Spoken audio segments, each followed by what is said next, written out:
अस्सलाम वालेकुम एवरीवन, कैसे हैं आप सब। उम्मीद करती हूँ आप सब ठीक होंगे, खैरियत से होंगे। मैं भी ठीक हूँ, बोले तो ठीक हूँ। आप सुन रहे हैं माफिया क्वीन सीज़न 2। जहाँ से छोड़ा था वहीं से स्टार्ट करते हैं, जहाँ पर सब लोग निकल चुके हैं। सब लोग निकल चुके हैं माफिया क्वीन के पास आने के लिए। वहीं दूसरी तरफ जहाँ पर माफिया क्वीन के सर को गोद में रख चुकी थी वंशिका वंशिका राय। वंशिका उसे होश में लाने की कोशिश नहीं करती, ना कुछ कहती ना कुछ, बिल्कुल खामोशी से सिर्फ उसे देख रही थी।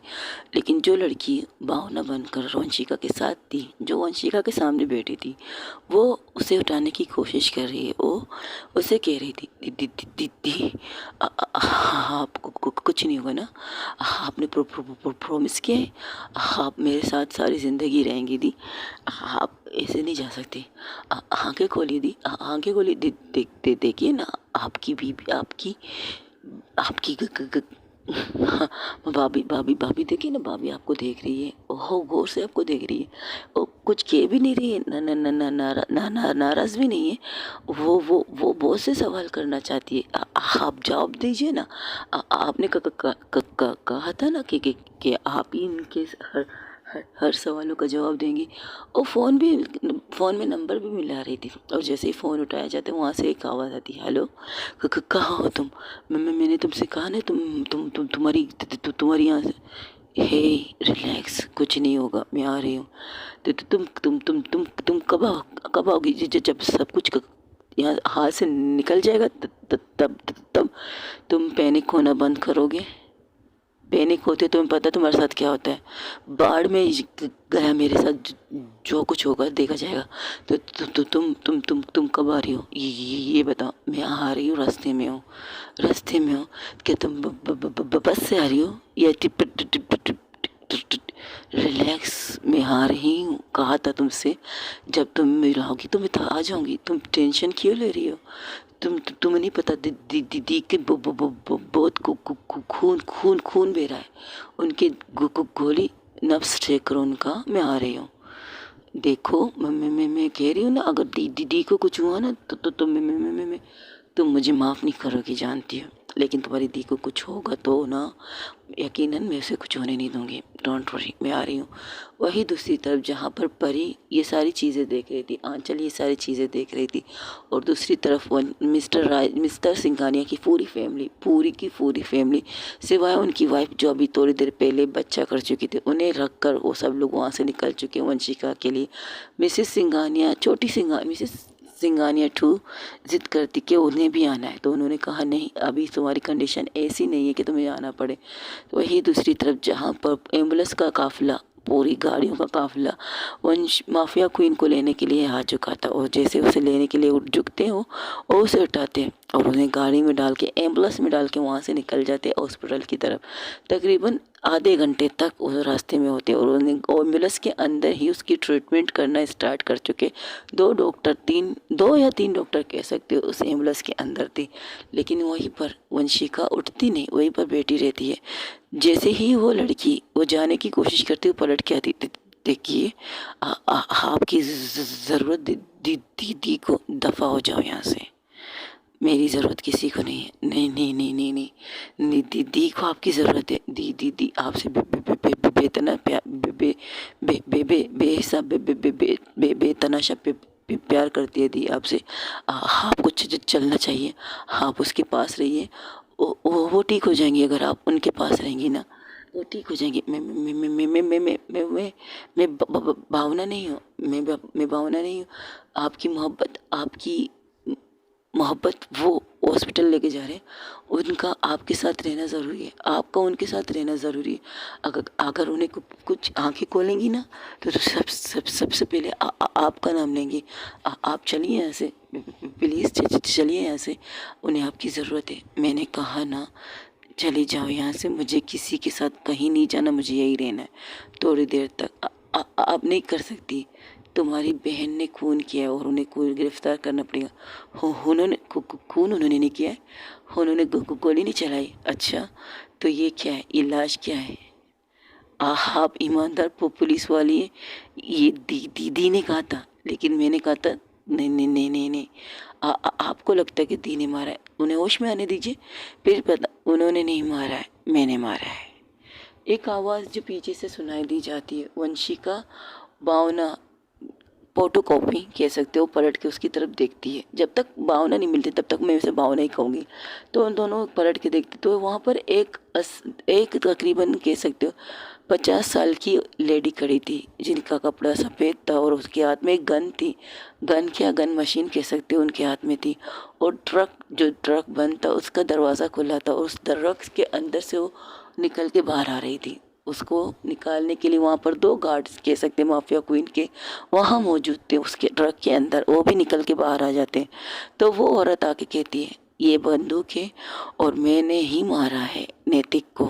मैंने अपनी पिस्तौल की सारी गोलियां इस इंसान के सीने पर मार दी है। तो हैरान थी वंशिका, वंशिका कड़ी हो जाती। वंशिका कहती है, आप कौन है?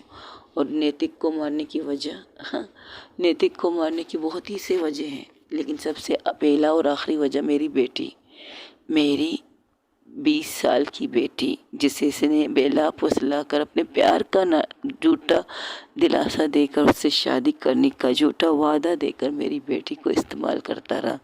और जब मन भर गया तो अपने दोस्तों के लिए मेरी बेटी को पेश करने लगा और मेरी बेटी ने वो सब किए। इसकी मोहब्बत की खातिर बदले में उसने क्या किया? मेरी बेटी को जान से मार दिया मेरी आंखों के सामने। मेरे हस्बैंड को जान से मार दिया मेरी आंखों के सामने। क्यों किया? क्योंकि हम अदालत में गए थे इंसाफ मांगने के लिए। इंसाफ तो नहीं मिला, लेकिन अपनी फैमिली को खो दिया मैंने। और मैंने ही माफिया क्वीन से कहा था, इसे मारने का अवसर मुझे दे। और आज मैं बहुत खुश हूँ। मुझे सज़ा भी मिले, मुझे कोई फ़र्क नहीं पड़ेगा। हर कानून के दरवाजे के पास की जब फैसले की घड़ी आई, फैसला हमारे हक में होना था, तो इस इंसान ने रात को जेल में रहकर बाहर निकला, आके मेरी बेटी को, मेरे हस्बैंड को मेरे सामने मार दिया और मुझे पागल करार देकर ये कहा कि मैंने अपने हस्बैंड को और अपनी बेटी को मारा है। और तो भला हो माफिया क्वीन का, जिसने मुझे इंसाफ दिलाया, मुझे जेल से निकाला। मैंने ही उससे कहा था, जब तुम्हें मौका मिले नैतिक के सामने जाने का तो उसे ख़त्म करने का हक मुझे देना, क्योंकि मैंने अपनी बेटी को दुल्हन बनते हुए देखने का सोचा था। लेकिन इस राक्षस ने मेरी बेटी के साथ क्या किया पता है?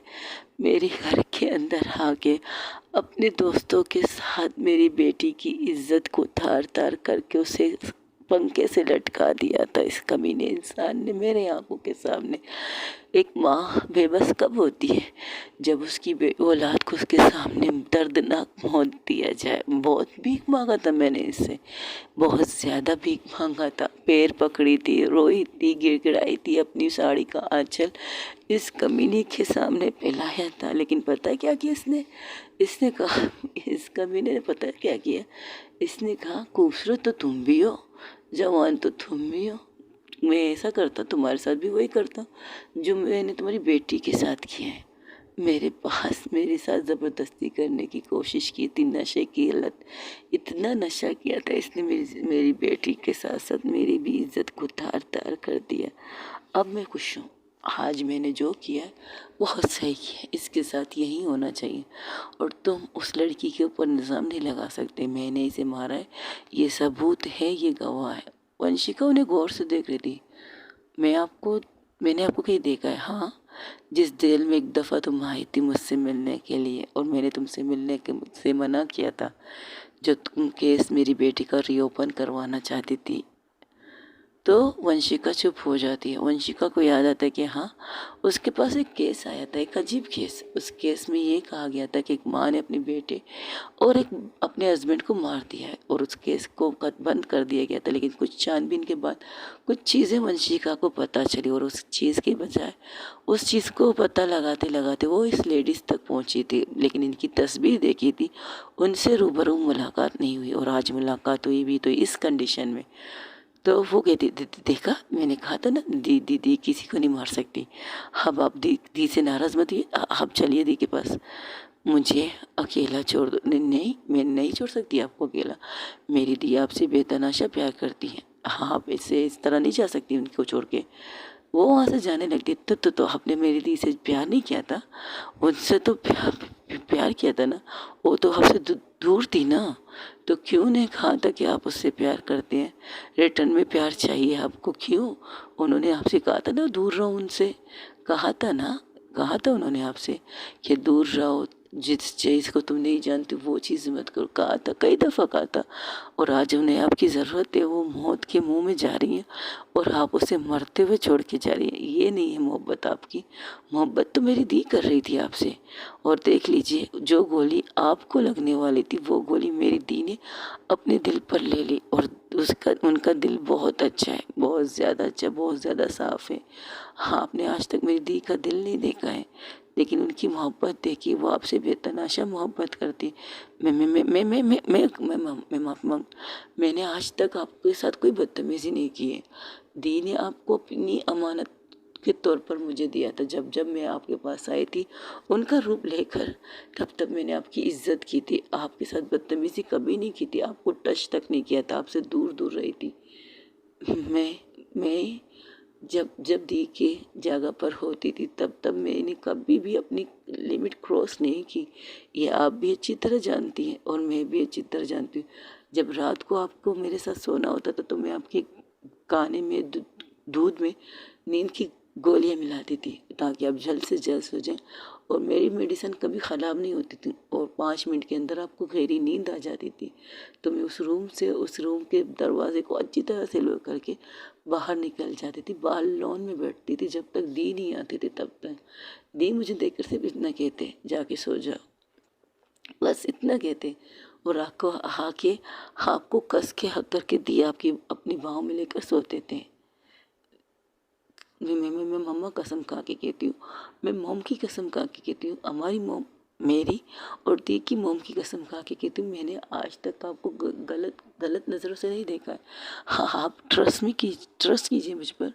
मैंने आपको एक इज़्ज़त की नज़र से देखा, एक भाभी की नज़र से देखा। भाभी एक माँ होती है और कोई भी इंसान अपनी माँ की ऊपर गलत नज़र नहीं लगाता। इतना तो कर सकती है ना आप, भरोसा तुम पर और तुम्हारी उस बहन पर, जितने इतने से धोखा, इतना धोखा। अगर वो मुझसे प्यार करती तो मुझे अपने बारे में सब कुछ बताती, सब कुछ, लेकिन उसने नहीं बताया। झूठ पे झूठ नहीं। दी ने आपको कभी झूठ नहीं बोला है, आपको दी ने कभी झूठ बोला ही नहीं है, झूठ बोलने का मौका ही नहीं मिला उन्हें।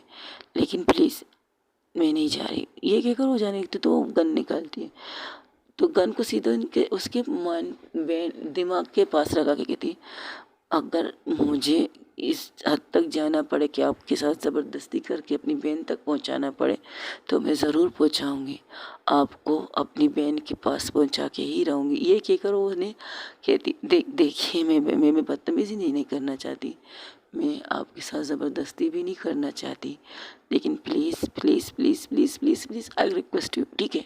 आपको नहीं आना तो मत आइए, नहीं आना तो मत आइए, मुझे कोई एतराज़ नहीं, लेकिन आपको भी मेरे साथ चलना पड़ेगा। नहीं चलना तो ठीक है, मत जाइए, मैं आपको ज़बरदस्ती भी नहीं करूँगी, आपको टच भी नहीं करूँगी। चलेंगी तो आप अपने पैरों के साथ चलेंगी, मैं क्या करूँ? हाँ, वो आईजी सर के उस तरफ गन करके कहता है, अगर आप नहीं चली ना तो यहाँ पर एक नहीं 2 लाशें गिरेंगी, इसके लिए चाहे मुझे किसी हद तक भी गिरना पड़े, मैं इन दोनों को मार दूंगी। आईजी और उसकी बेटी की लाश को देखना पसंद करेंगी आप? IPS officer Neha Thakkar, IPS officer Vanshika Rai, तुम ऐसा कुछ नहीं करोगी। मैं अपनी दीदी के लिए सब कुछ करूँगी, सब कुछ। तब वहाँ से एक लड़की आती है, उसके हाथ से गन लेकर फेंक देती, तो उसे देख कर कहते, तुम यहाँ और कुछ भी ना कहते हुए सीधा उसे पकड़ के अपने करीब करके उसके होंठों पर किस करना स्टार्ट कर देती है। तो उसे दूर करने की कोशिश करती है, बहुत ज़्यादा कोशिश करती है, लेकिन जब वो दूर नहीं होती तो उसके साथ उसको किस बैक करने लगती है। तकरीबन 5-10 मिनट तक उसका किस चलता है और उसे अब कहती है, रिलैक्स रहोगी तुम, बात करना है ना तो रिलैक्स होकर करो। और ये क्या गन निकाला है तुमने? तुम्हें पता है ना तुम्हारी दी को ये चीज़ें पसंद नहीं है। ये दीदी, रिलैक्स, रिलैक्स करो, बात करते हैं, इस तरह हाइपर होने की ज़रूरत नहीं है। तो तो वो वंशिका की तरफ पढ़ती है, वंशिका की तरफ देख कर कहती, देखिए इस वक्त उनको आपकी ज़रूरत है और मेरी मोहब्बत को गुस्सा बहुत आता है और गुस्से में बहुत कुछ कर देती है। अगर आप नहीं चाहते कि इन दोनों को कोई नुकसान पहुँचे तो आपको हमारे साथ चलना पड़ेगा। और यहाँ पर ये तो बाहर की जगह पर आपकी दोस्त आंचल भी गन पॉइंट पे लगा दी गई है, देखना चाहेंगी आप? वो उसे वीडियो कॉल दिखाती है, जो जो ये यहाँ पर कर रही है वो, और वहाँ पर वो चीज़ें हो रही हैं, और खामोशी से आगे बढ़ जाती है।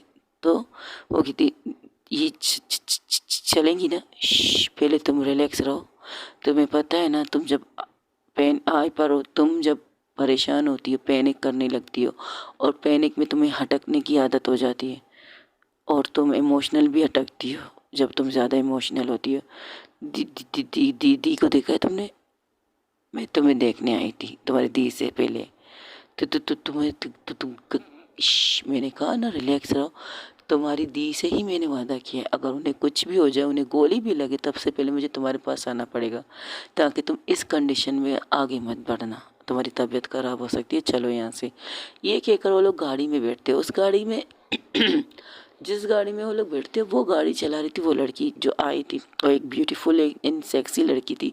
उसने पहना था एक ब्लैक कलर की जीन्स और एक बहुत ही खूबसूरत सी टॉप पहनी थी, और उसमें बहुत ही ज़्यादा खूबसूरत एंड हॉट लग रही थी। सिल्की बाल थे, ब्राउन, और कंधे तक बाल आ रहे थे, ज़्यादा बड़े नहीं थे ना ज़्यादा छोटे थे, और आंखों में ग्लासेस थे। और गाड़ी को जैसे ही स्टार्ट करके कहती है, अपना सीट बेल्ट बांधो। अपनी गर्लफ्रेंड को कहती, जो उसके से किस किया था उसने, भावना को, उसे कहती है, अपनी गर्लफ्रेंड को कहती है, बांध दो सीट बेल्ट।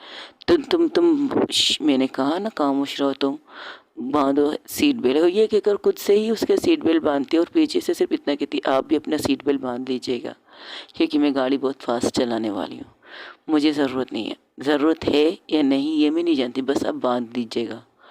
ये कहकर हो खुद से जाके उतरती है, और वहीं से पीछे जाकर उसकी सीट बेल्ट खुद से बांधती है। वो घूर के उसे देखती है, रिलैक्स रहिए, मैंने कुछ बदतमीज़ी नहीं की, बस आपकी बिना टच किए आपकी सीट बेल्ट बांधी है, और आपकी सेफ्टी भी की जिम्मेदारी भी हमारी है। और जैसे ही गाड़ी में बैठती है, गाड़ी जिस तरह से वो चलाती है जैसे कि कोई हवाई जहाज चला रहा हो। और पूरे जो आधे घंटे का रास्ता है वो तकरीबन 15 या 20 मिनट में तैर करके हॉस्पिटल के बाहर गाड़ी रोक देती है। और उनकी तरफ देखती नहीं, भागते हुए सीधा ऑपरेशन थिएटर के अंदर चली जाती है। जैसे ही ऑपरेशन थिएटर के अंदर जाती है, ऑपरेशन स्टार्ट हो जाता है, वहाँ की लाइटिंग स्टार्ट हो जाती है। ब्लडिंग बहुत ज़्यादा हो चुकी थी माफिया क्वीन की, उनकी ब्लड नर्सिस बाहर भाग रहे थे, नर्सिस ब्लड की इंतज़ाम कर रहे थे। उनका ब्लड बहुत ज़्यादा रियल ब्लड था, एक ऐसा ब्लड होता है जो कभी कभार इंसान को मिलना मुश्किल होता है, उसी हिसाब का ब्लड था उसका। उसे बचाने की पूरी तरह से कोशिश किया जा रहा था, लेकिन नहीं, उसकी कंडीशन बढ़ता से बदतर होती जा रही। मशीनों की चीज़ें देख कर वो डॉक्टर कहती, ma'am she is not right, उनके ऑपरेशन गोली निकालनी पड़ेगी। मैम नहीं कर सकते। कि क्या मतलब नहीं कर सकते? मैम गोली पूरे दिल के बीचों बीच लगी है, और इसे निकालने का मतलब दो कंडीशन, या तो बच सकती है या तो फिर आप अच्छी तरह जानती है मेरा मतलब क्या है। तो एक गहरी सांस लेती तो कहती, ठीक है, इनका ब्लड वगैरह मिलना मुश्किल है, इम्पॉसिबल वाली कह सकती है, इनका ब्लड है, ठीक है मैं कोशिश करती हूँ। ये कहकर वो बाहर निकलती है। जैसे ही बाहर आती तो वो देखती है अपनी गर्लफ्रेंड की तरफ, और उसके सामने जाती, कहती कहती दी दी दी दी दी ठीक है, तुम अब तक पैनिक कर रही हो। नहीं नहीं नहीं नहीं, मैं परेशान नहीं हूँ, मैं ठीक हूँ, तुम बताओ, शी इज़ नॉट राइट। तब तक वहाँ पर मिसेस सिंघानिया, मिस्टर सिंघानिया आ चुके थे, यहाँ तक के साहिल से यहाँ तक कि उसका छोटा भाई और काजल तक भी पहुँच जाते हैं वहाँ पर। वहाँ जैसे ही आते तो उसे देखकर कहते, क्या हुआ, तुम ऑपरेशन थिएटर के अंदर क्यों नहीं है? और वो, मैं बात कर रही थी। क्या बात कर रही थी? दी की कंडीशन कैसी है? इसी बारे में बात कर रही थी। और उसका हाथ पकड़ती है, भावना का हाथ पकड़ के सिर्फ इतना कहती है, तुम ऑपरेशन करोगे? एक मिनट, क्या मतलब तुम ऑपरेशन, मैं ऑपरेशन करूँगी, तुम नहीं कर रही हो? देखो मेरी बात सुनो, नहीं मुझे नहीं करना, तुम्हें करना है, क्योंकि इस ऑपरेशन को तुम्हारे अलावा कोई कर नहीं सकता। तुम एक बेस्ट डॉक्टर हो, 8 सर्जन हो, दिल के डॉक्टर हो, और तुम सबसे बेस्ट हो। जो काम हम नहीं कर सकते वो काम तुम कर सकती हो, और तुम्हारी बहन को इस वक्त तुम्हारी ज़रूरत है। तुम्हारा दिमाग ख़राब है, मुझसे नहीं होगा। मैं उनका खून, ये देखो मेरे हाथ में उनका खून है, मैं मुझे अजीब सा लग रहा है, और तुम चाहती हो मैं उनका ऑपरेशन करूँ? शायद तुम भूल रही, तुमने उससे क्या वादा किया था, याद नहीं है तुम्हें वो वादा? वो वादा ओ फ्लैशबैक में चलते हैं, जहाँ पर वंशिक, जहाँ पर माफिया क्वीन भावना, अभी हाल फिलहाल में उसका नाम भावना करूँगी, लेकिन आगे जाकर आपको उसका नाम पता चल जाएगा। जहाँ पर माफिया क्वीन बैठी थी और वो अब एक लड़की उसके पैरों पर बैठ के उसे रिक्वेस्ट करी थी, प्लीज़ दी, प्लीज़ प्लीज़ प्लीज़ प्लीज़ दी, आपको चलना होगा, आपको पता है मेरा कितना इम्पोर्टेंट दिन है। एक तो तुम मुझे दी कहना बंद करो, तुम मेरे जी दी क्यों कहती हो यार, हम दोनों की एज एक है, बस टाइमिंग कर रिक्स। मैं तुमसे पहले पैदा होगी, तुम मुझसे 1 घंटे बाद पैदा होगी, सिंपल सी बात है, 1 घंटे का तो फ़र्क है। और तुम दी दी कहकर मुझे टॉर्चर करती हो। आप मेरी दी नहीं, आप मेरी माँ हो। प्लीज़ प्लीज़ प्लीज़ प्लीज़ चलने का वादा करो ना, चलने तो तुम मुझे प्रॉमिस करो, मैं चलने के लिए तैयार हूँ। मैं ये प्रॉमिस नहीं कर सकती तो फिर बस खत्म, मैं भी नहीं आ सकती। दी दी दी दी देखी दी, इस दी दिस नॉट फेयर। मैंने आपकी हर बात मानी ना, आपने कहा था मुझे एक बेस्ट डॉक्टर बनना है, हार्ट सर्जन बनना है, तो मैं बनी ना। तो आप जब मुझे उसकी सब कुछ मेरा होने वाला है, मुझे डिग्री मिलने वाली, मुझे डॉक्टर बनने की डिग्री मिलने वाली, वहाँ पर आप नहीं आए चाहते, ये क्या बात हुई? और एक छोटी सी जिद, तो तुम एक जिद के लिए आप वो जिद छोड़ दीजिए ना, तो तुम अपनी जिद छोड़ दो।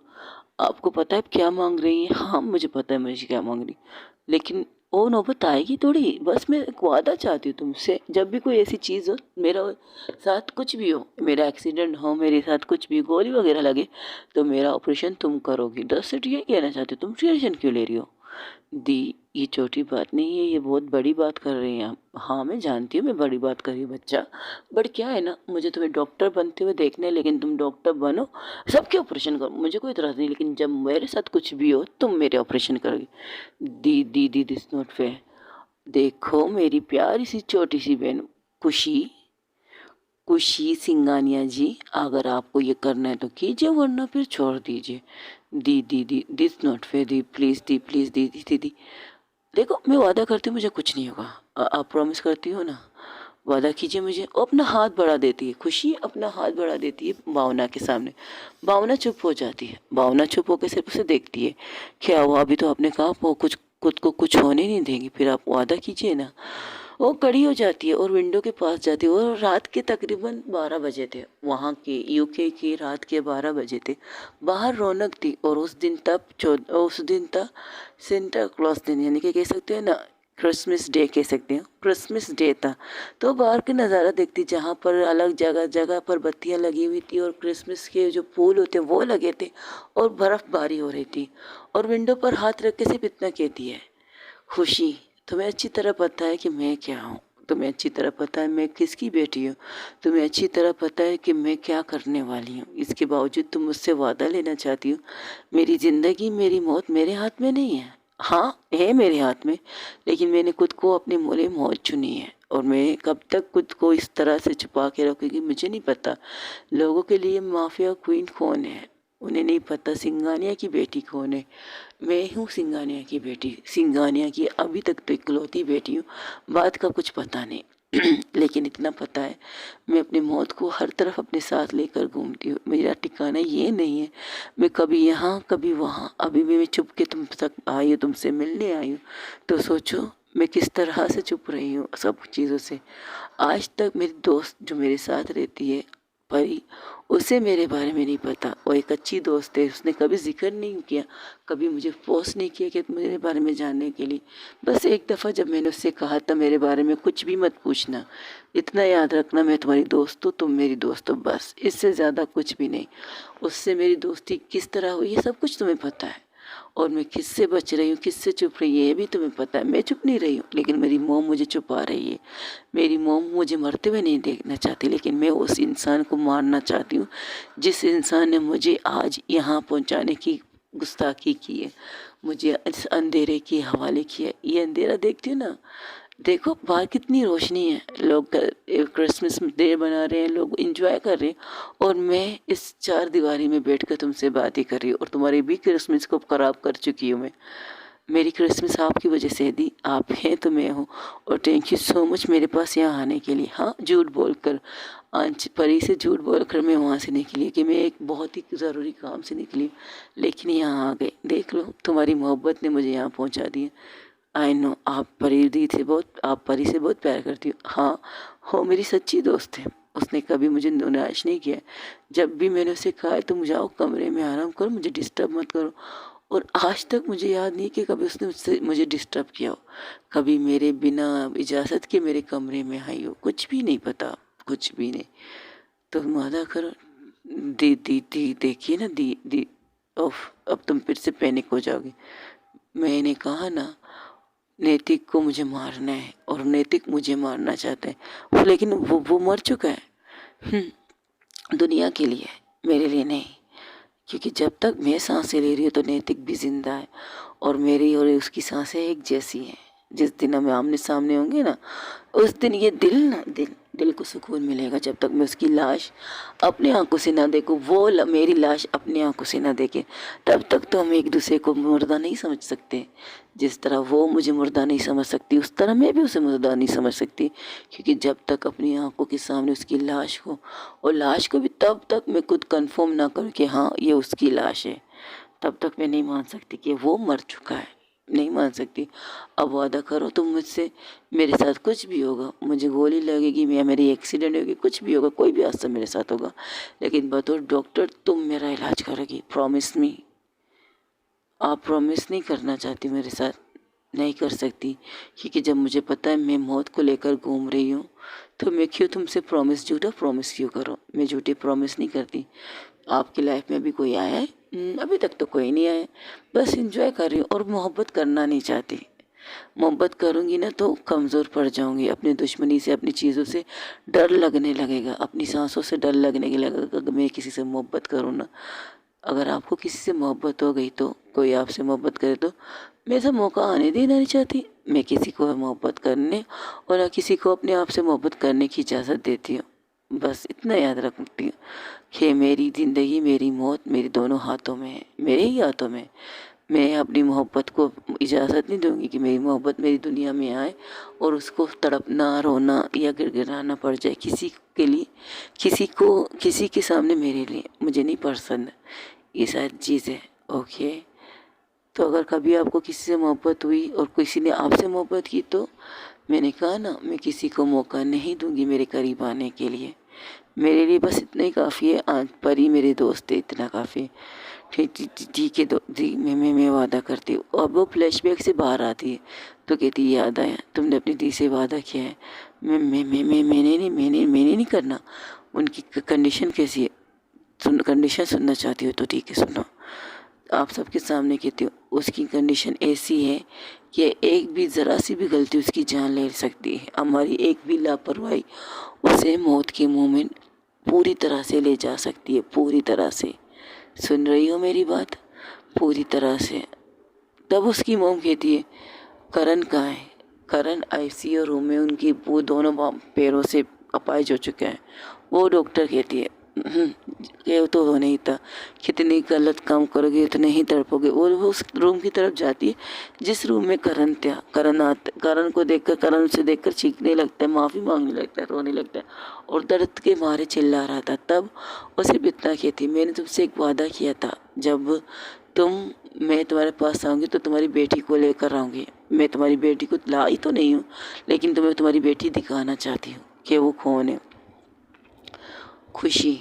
खुशी राज सिंघानिया, मैंने उसे वो ये नाम दिया है। उसकी मोम ने जिस इंसान से शादी किया वो इंसान तो मर गया था, लेकिन उसने अपनी बेटी के लिए सब कुछ किया जो एक बाप करना चाहता है, करना चाहिए बाप को, जो तुम नहीं कर पाए रहा करण, उस इंसान ने किया था। लेकिन मरते हुए उसने सिर्फ अपनी बेटी का नाम चेंज करवाया और उसे सिंघानिया के नाम से तारुफ करवाए लोगों को, और उस नाम के लिए इतना ही काफ़ी है कि वो सिंघानिया की बेटी है, वो मेरी बेटी है। आज तुम्हारी बेटी एक सबसे बड़ी हार्ट सर्जन है, एक ऐसी डॉक्टर है जिसे दुनिया में लोग मानते हैं, और उससे इलाज करने के लिए लोग उसके पास कई दिन कई रातों तक जाते हैं। एक ऑपरेशन के लिए वो पैसे नहीं लेती, गरीबों की मदद करती है, बिल्कुल अपनी माँ की तरह। जिस तरह की उसकी माँ की नेचर है, जिस तरह की उसने माँ से तुम्हारी कोई भी खूबी खुशी ने नहीं ली है। वो देखो सामने जो लड़की के साथ खड़ी है, वो तुम्हारी बेटी खुशी है।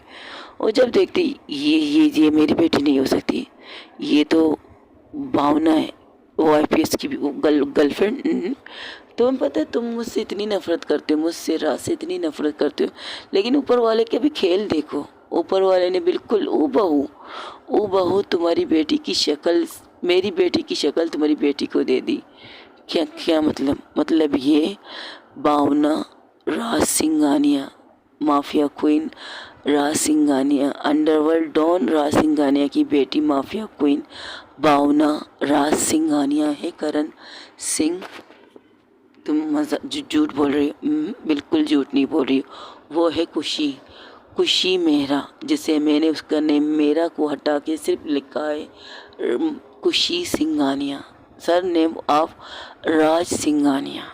यही नाम है तुम्हारी बेटी का, और सबसे बेस्ट डॉक्टरों में से एक है, और आज वो मेरी बेटी का इलाज कर रही है। तुम देखो मेरी बेटी मौत और ज़िंदगी के बीच में, मेरी आंखों में आंसू नहीं है, पर मुझे फ़ख्र है अपनी बेटी पर, क्योंकि अगर मैं आंसू बहाऊंगी ना तो मेरी बेटी को ये जो मेहनत की है ना, वो मेहनत धरे की धरे ले जाएगी। लेकिन रोना चाहती हूँ, चीख के रोना चाहती हूँ, अपनी बेटी को इस कंडीशन में तो देखना नहीं चाहती, इस मौत के बीच में बिल्कुल नहीं देखना चाहती।